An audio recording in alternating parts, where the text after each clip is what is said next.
The 1958 Corvette may be the most important Corvette of all time.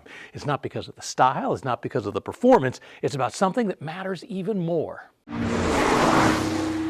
Hi there, Rick DeBroil, another chapter in the Automotive Evolution, here once again at the Martin Auto Museum. We're in the Corvette room this time. Now, the museum itself has more than 170 cars here in Phoenix. Each one tells a very interesting story about the automotive evolution.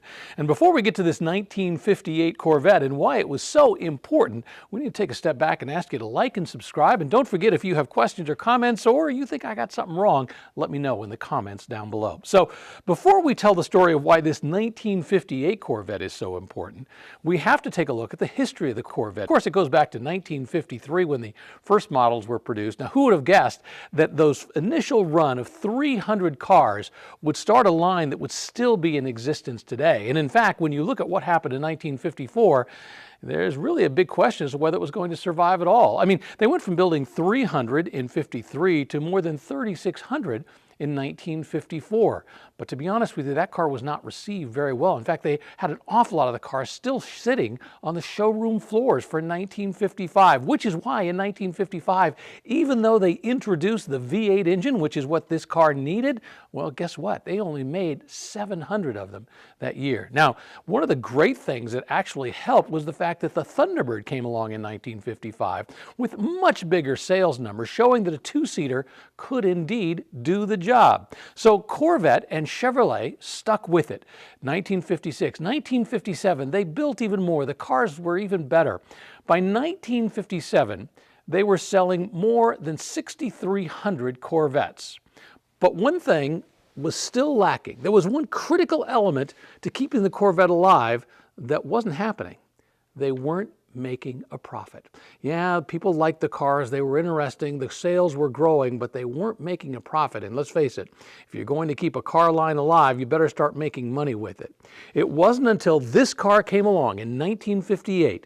The 1958 Corvette was the first of the Corvette line to actually make a profit. Now, there were several reasons for that. First off, they had increased the price. I mean, the base price on the 1957 was around $3,100, a little over $3,100.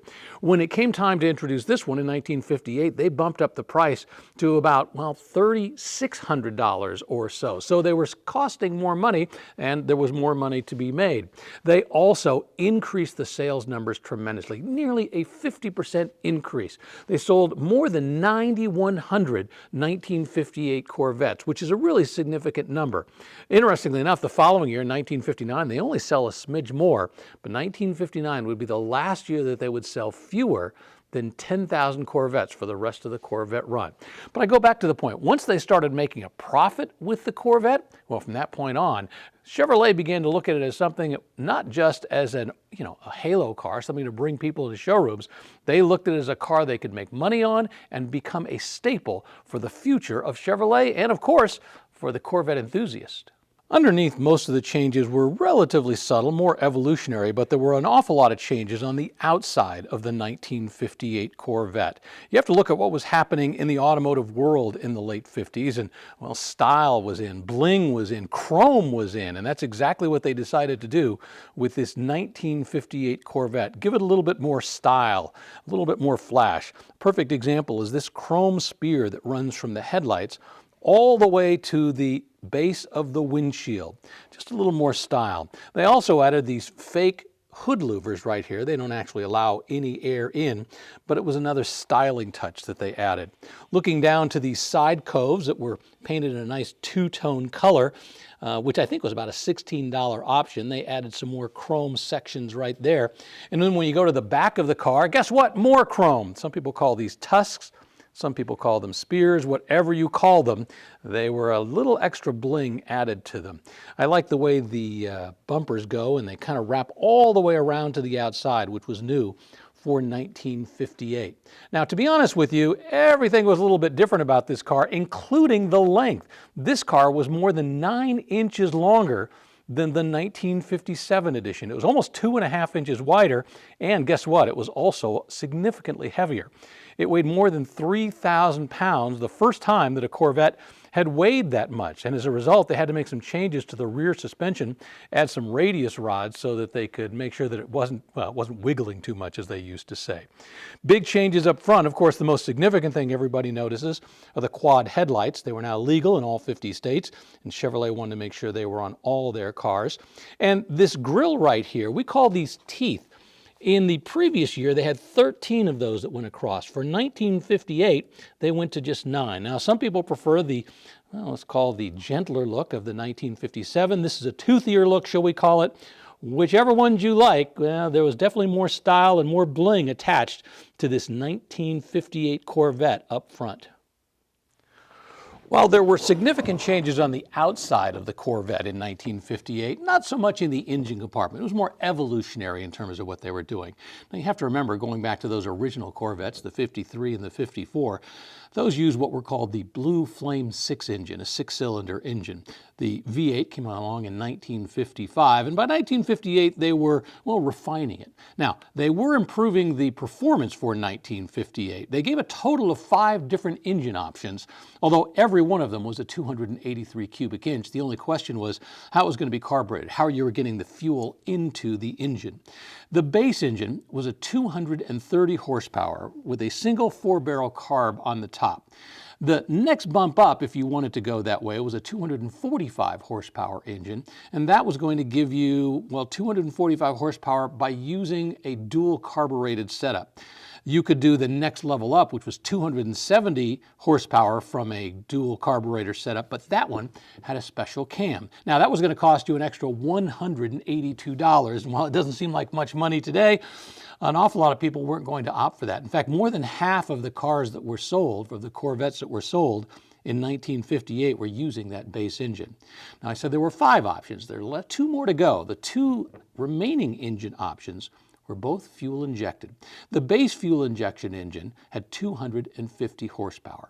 But if you wanted to go all the way, you could get a special cam version of the fuel injected engine that was delivering 290 horsepower. Now, what's interesting is whether you ordered the 250 horsepower version or whether you ordered the 290 horsepower version, it cost the same price. It was $482. Now, about 1,500 people opted for that fuel injection. Of those, about 1,000 said, I want the 290 horsepower with that special cam. Only about 500 or so were opting for the version that only got you 250 horsepower. This particular one right here at the Martin Auto Museum, we'll say it's been resto-modded just a little bit. It's got a better cooling radiator up front. It's got a different air cleaner, different valve covers. In fact, if you were looking at a stock engine, that original base engine, the 230 horsepower, you'd have painted steel covers on the top. The ones that were in all the optional engines, well, they had cast alloy versions of them. But this one has some simple painted ones that look like they've been added as an aftermarket. It's also got an Offenhauser intake up front, so it's been slightly resto-modded just for fun. And once again, we see an awful lot of that with Corvettes over the years. You know, people buy them and kind of make them their own. Going back to 1958, there was plenty of performance to be offered. And I should point out that 290 horsepower version, that was giving you 7 horsepower more than you were going to get the year before with the 1957 fuel-injected engine. Getting into a 1958 Corvette is not exactly the easiest thing to do. To be honest with you, it's relatively cramped in here. I'll reach over and try to close that. And even once you're inside, there's still not an awful lot of room. And it's a very old-style driving situation with a very upright seat, the steering wheel close at hand. But this was designed to be completely different than the 1957 dashboard, and for a very important reason. Zora Arkus-duntov, who's the godfather, shall we say, of the Corvette, who took on the Corvette program at General Motors, he wanted the dashboard completely redesigned from 1957. The reason being is the 1957, everything's kind of spread out. He wanted everything to be right here for the driver. So when the driver was looking forward, they got the speedometer, they got the tachometer, everything was moved right here. They also, for that year, had a 160-mile-an-hour speedometer. They were trying to make the point that this car had all the performance necessary to go 160, not that it likely would. But once again, everything was designed to be right here, which is a very different look in the dashboard than what you had for 1957. Another thing they added was this bar right here. It's a passenger grab bar. If your passenger was screaming while you were going through the turns, at least they had some place that they could grab onto. This has been redone in the interior. You can see it's got this fabric, but they were introducing a new fabric in 1958. It was a pebble grain fabric upholstery that they introduced for that year. By the way, something important happened in 1958, and that's factory seat belts. Now, up until 1958, you could get seat belts, but they were added by the dealer. There were factory mounting points, but this was the first time for the Corvette in 1958 where they had factory seat belts. The car came with a 3-speed manual transmission stock from the factory. You could upgrade if you wanted to a 4-speed. This one would cost you $215. There was also an automatic transmission, a Power Glide you could buy. It was going to cost you $183 extra. This one, as you can see, has the fabric top. There was an optional hard top that was available. That was going to cost you $215. And if you wanted the heater, so let's say you want the hard top so you get a little more comfort and you want to stay warm on those cold mornings, well, the heater was going to cost you an extra $96. Performance in racing was really important for Chevrolet and Corvette in 1958. And in fact, they had a very expensive option you could get for the car. It was heavy-duty brakes and suspension. It cost about $780. It was the single most expensive option you can get, and only 144 of those were sold, and likely all going to race car drivers. I should point out at Sebring that year in 1958, the Corvettes not only started up front, well, they did that because they had the biggest engines, but they also won their class. So it was a race-winning car. The old theory, win on Sunday, sell on Monday, it was definitely working for Corvette in 1958. So what was it about the 1958 Corvette that made it so successful, allowing it to sell almost 50% more than they sold in 1957, and most importantly, turning the corner on profitability? Yeah, it had style, it had better performance, but I think what you're going to have to do is check the box that says all of the above. Definitely the chrome appeal to buyers of 1958. The win on Sunday, sell on Monday, showing the car had the performance necessary to do great things. I think that helped as well. And I think people were finally becoming comfortable with the idea of the Corvette. I mean, think how different this is from that 1953 Corvette that debuted that didn't even have roll-up windows and had that 6-cylinder engine under the hood. This car had plenty of performance. And as I mentioned, it allowed Corvette to turn the corner and stay in the Chevrolet world. Now, I should point out, in 1979, Corvette peaked in sales with more than 53,000 cars sold. Now, they don't sell that many today. They sell about half of those with the brand new C8 Corvette, the mid-engine version. But importantly, it's a profitable car for Chevrolet. And as 1958 proved with this Corvette right here, profitability was a critical thing. In fact, I think you could argue without the 58 making a profit, we can question whether that C8 Corvette would be around today.